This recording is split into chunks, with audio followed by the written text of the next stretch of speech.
이 시간 함께 보실 하나님의 말씀은 에베소서 2장 16절에서 22절까지 말씀입니다. 에베소서 2장 16절에서 22절까지 말씀, 저가 한 구절, 여러분들이 한 구절 교독하도록 하겠습니다.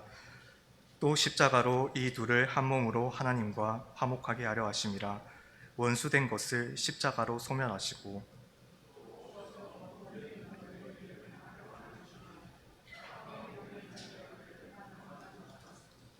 이는 그로 말미암아 우리 둘이 한 성령 안에서 아버지께 나아감을 얻게 하려 하심이라.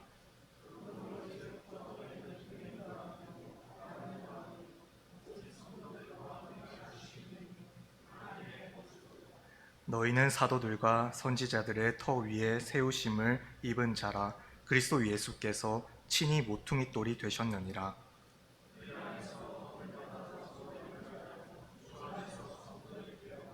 함께 읽겠습니다.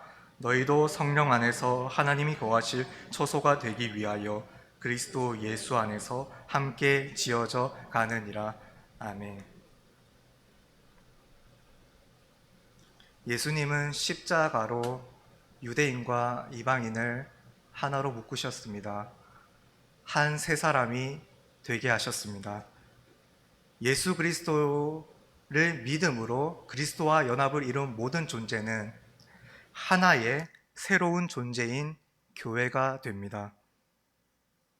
성도들은 교회의 머리 되시는 예수님 안에서 교회적 존재로서 하나님과 화목하고 성도들과도 서로 간에 화목합니다. 고린도전서 6장 19절을 찾아보겠습니다. 신약 성경 269페이지에 있습니다.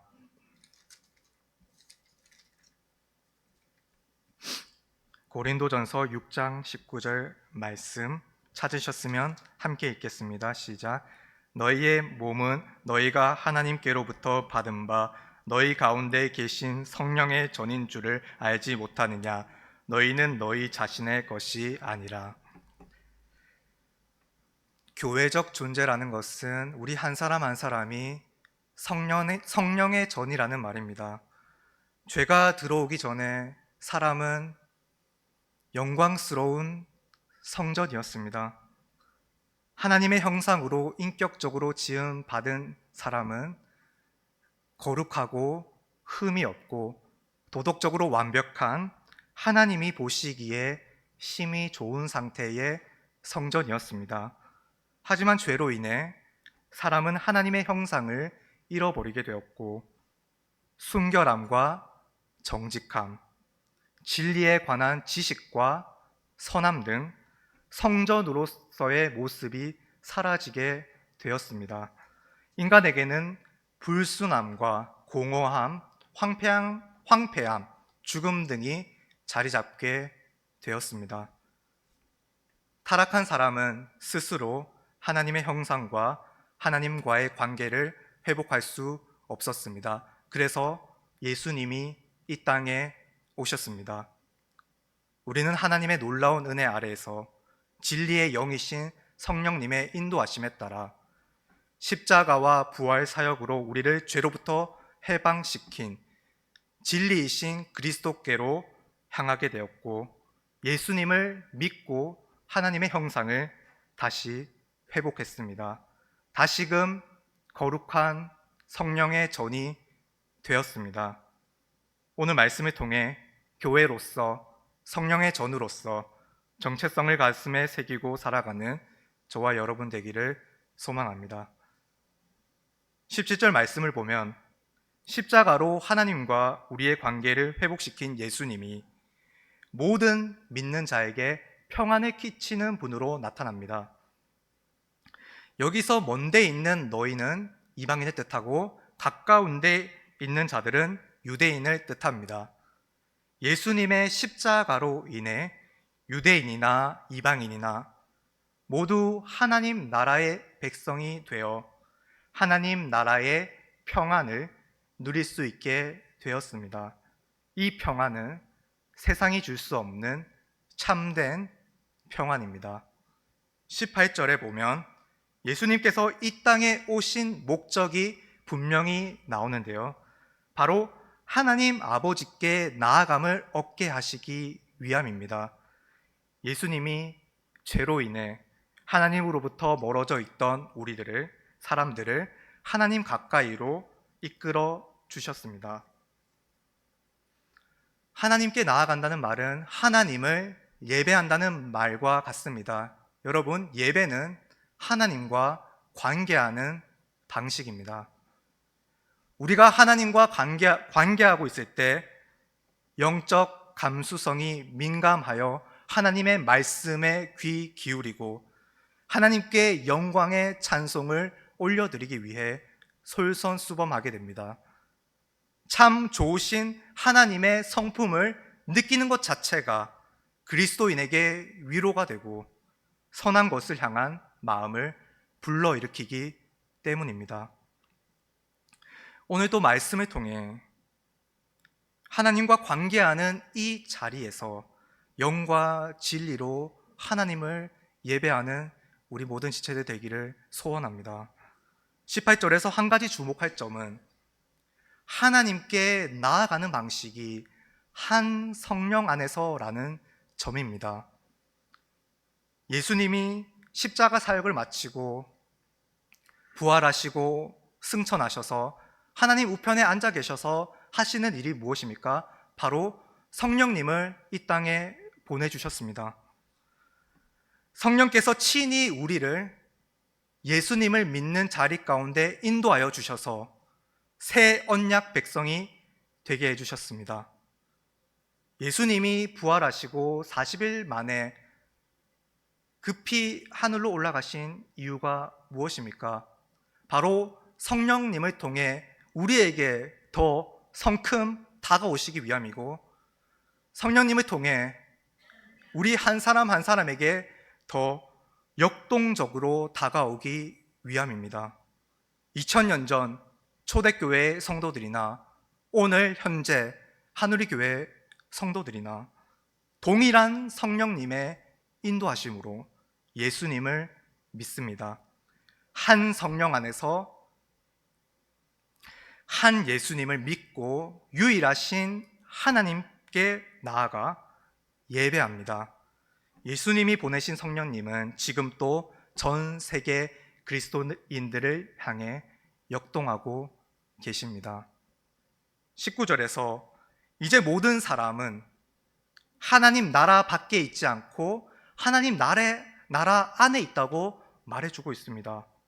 유대인이나 헬라인이나 나아가 한국인이나 미국인이나 한 믿음 안에서 하나님 나라의 시민이요 그리스도의 교회의 성도요 하나님의 자녀입니다. 하나님 나라의 시민권자의 특권 중 하나가 무엇입니까? 바로 이 땅의 모든 곳에서 하나님을 예배할 수 있다는 점입니다. 우리가 선 모든 땅에서 하나님을 예배하는 성전이 되기를 소망합니다. 20절부터 22절을 다시 한번 다 같이 읽도록 하겠습니다. 오늘 본문 2장 20절부터 22절 한 목소리로 읽습니다. 너희는 사도들과 선지자들 터 위에 세우심을 입은 자라. 그리스도 예수께서 친히 모퉁이 돌이 되셨느니라. 그의 안에서 건물마다 서로 연결하여 주 안에서 성전이 되어가고 너희도 성령 안에서 하나님이 거하실 처소가 되기 위하여 그리스도 예수 안에서 함께 지어져 가느니라.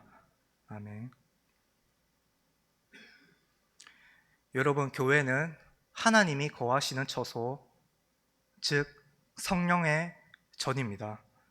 이 세 구절에서 우리가 확립할 수 있는 개념이 무엇입니까? 바로 교회의 네 가지 특성이 이 속에 담겨 있습니다. 교회의 네 가지 특성은 거룩성, 사도성, 보편성, 통일성인데 먼저 성전이라는 말에서부터 이미 교회가 거룩함을 내포하고 있습니다. 교회는 그리스도 안에서 세워졌기에 이미 거룩합니다. 사도성을 생각해 보면 교회는 사도들과 선지자들의 터 위에 세워진 그리스도께서 모퉁이 돌이 되신 교회여야 합니다. 다시 말해 교회는 사도적 신앙 고백이 울려 퍼지며 예수님의 십자가의 복음이 계속해서 선포돼야 하며 오신 예수님의 삶을 본받는 존재여야 합니다. 보편성은 전체성이라고도 합니다. 이방인과 유대인이 하나가 되었듯 교회는 복음에 기초하여 예수님을 중심으로 모든 성도들이 사랑으로 연결된 연합 공동체입니다. 통일성은 과거, 현재, 미래를 연결해 줍니다. 모든 시대, 모든 지역을 넘어서서 우리가 들은 예수 그리스도의 복음과 우리 안에 역사하시는 성령님은 동일하시기에 하나님의 모든 역사 속의 교회의 성도들은 함께 그리스도 안에서 만들어져 갑니다. 하나님이 거하시기에 합당한 성전으로 말이죠. 우리 하늘의 교회와 모든 성도들이 예수님 안에서 거룩하고 사도적인 신앙 고백으로 신실한 믿음을 소유하며 사랑으로 하나 되어 한 성령 안에서 하나님이 보시기에 참 좋은 성전으로 지어져 가기를 소망합니다. 여러분, 공동체적으로 하늘의 교회도 성령의 전이지만 세상 속에서 살아가는 우리 개개인의 모습도 성령의 전이어야 합니다. 성령의 전이라고 함은 성령님이 우리 안에 내주하신다는 뜻입니다. 원래는 하나님의 형상으로 만들어져 있었던 우리의 부패한 몸을 예수님이 핏값을 지불하고 사셨고 성령님이 우리 몸에 들어오셔서 우리 안에서 일하시고 계십니다. 이제 어두움과 더러움과 죄와 죽음은 우리 가운데서 물러나고 빛과 거룩함과 깨끗함과 생명이 우리 가운데 거하게 되었습니다. 이제 우리 육체는요, 거룩한 삶을 지향합니다. 거룩한 하나님의 백성으로서 거룩한 호흡을 하고 거룩한 말씀을 먹고 마시며 거룩한 행동을 평소에 일삼습니다. 또한 계속해서 예수님의 삶을 본받고자 노력하며 하나님의 뜻을 갈망하며 기도합니다. 여러분, 성령의 전이 되기를 소망하십니까? 이미 중생한 우리들은 거룩합니다. 교회의 성도이자 하나님의 자녀입니다. 새로운 존재가 된 우리들은 그 존재에 합당한 생활 방식으로 살아야 합니다. 그렇게 살아갈 힘이 성령님을 통해 이미 우리 안에 있습니다. 모든 삶 속에서 하나님께 합당한 예배를 올려드리는 성령의 전으로 사시지 않겠습니까? 사람은 하나님을 영화롭게 하기 위해 그리고 하나님을 영원토록 즐거워하기 위한 목적으로 삶의 목적을 가지고 있습니다. 성령의 전의 정체성을 가진 그리스도인들은 그 목적을 이루며 살아갑니다. 그런데 놀라운 사실은 우리가 성령의 전이 되었다는 진리 그 자체가 하나님을 영화롭게 하며 그 진리가 우리를 자유롭게 합니다. 왜냐하면 성령의 전인 우리에게서 창조주 하나님의 계획하심과 무한하신 사랑과 정능하신 능력, 구속주 예수님의 속죄 사역과 죄인을 향한 애끓는 마음과 긍휼, 인도자 성령님의 임재와 지도하심, 인내와 보살핌이 영화롭게 되기 때문입니다. 그리고 성령의 전인 우리는 세상 속에서 빛과 소금으로 살아갑니다. 움직이는 성령의 전인 우리는 가장 중요한 도구를 들고 세상에서 활보하는데요, 바로 이웃 사랑이라는 도구입니다. 이웃 사랑을 통해 우리를 향한 예수님의 사랑을 확증하고 하나님을 영화롭게, 하나님을 기쁘시게 할 수 있습니다. 모든 삶의 영역들 속에서 하나님 사랑, 이웃 사랑으로 꽉 찬 성령의 전으로 살아감으로 우리의 머리 대신 예수 그리스도에게까지 믿음의 분량이 자라가는 우리 모든 하늘이 식구들 되기를 진심으로 소망합니다. 찬양하고 기도드리겠습니다. 찬송가